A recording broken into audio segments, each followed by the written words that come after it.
Okay, you've managed to survive the initial strike of a nuclear war and hunkered down in the sub basement of a large high rise or in a underground parkade.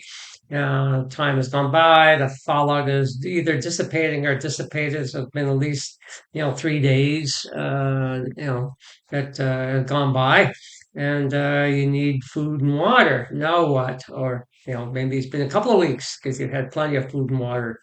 Now what are you going to do?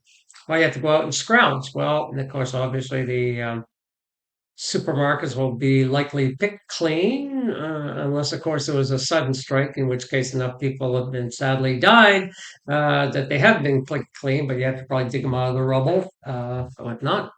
If that's not available, or you think things have been picked clean, then what do? Places to look where other people would not think of looking, of course, is go through office buildings, look for vending machines, any place that would have vending machines. Yeah, the food's going to be junk food, so it's not great, but still it is food. And of course, there'll be plenty of water and energy drinks and even sodas, which you can certainly drink because, of course, water is your key need. Okay, so you can look for those. Also, I would look through the various fridges in these break rooms just to see if there's any, and the break rooms themselves to see what there is. You'll probably find coffee, tea. You may even find food in little fridges and stuff like that. You can also then go to local freight yards, stuff like that. See if there's any containers, start cracking them open.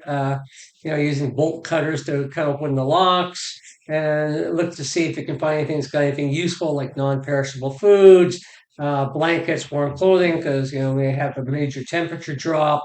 Medicines that are still usable or you can trade, whatever, anything you can either use or barter. That's great.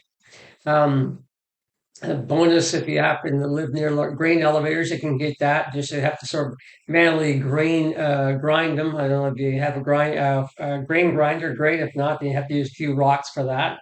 You can also use water in your environment too. However, boiling radioactive water still leaves it radioactive. So either you got to build a still, collect the steam and distill it, or filter it through a filter that's got charcoal and sand in order to take out all the radioactive particulates. And even then, I would still probably want to use a still to boil it and get anything else that might be still in there, like bacteria or toxic things and whatnot. So I would still do a still. Actually, I'll do a video on that aspect later on. Um, and then, of course, there's also if there's been like a nuclear strike, a lot of people might have been caught either fled or been caught unawares and maybe lying dead in their houses.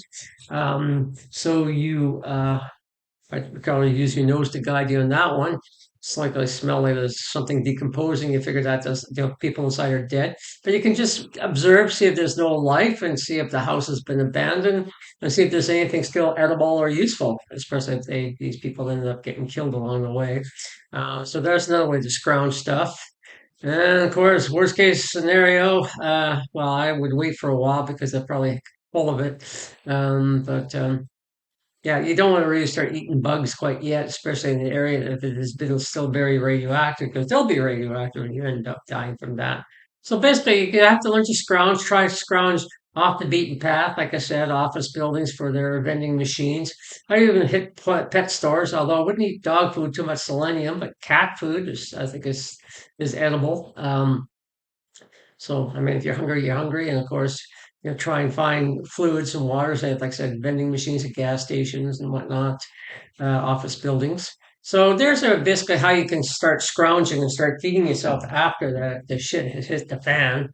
And after some time has gone by and the radiation is dissipated, you can start trying to see what you can live off the land and whatnot. You know, any animal that's gotten severe radiation would probably be dead by now or dying. If it doesn't look sick, that means somehow it got through, didn't get too badly irradiated.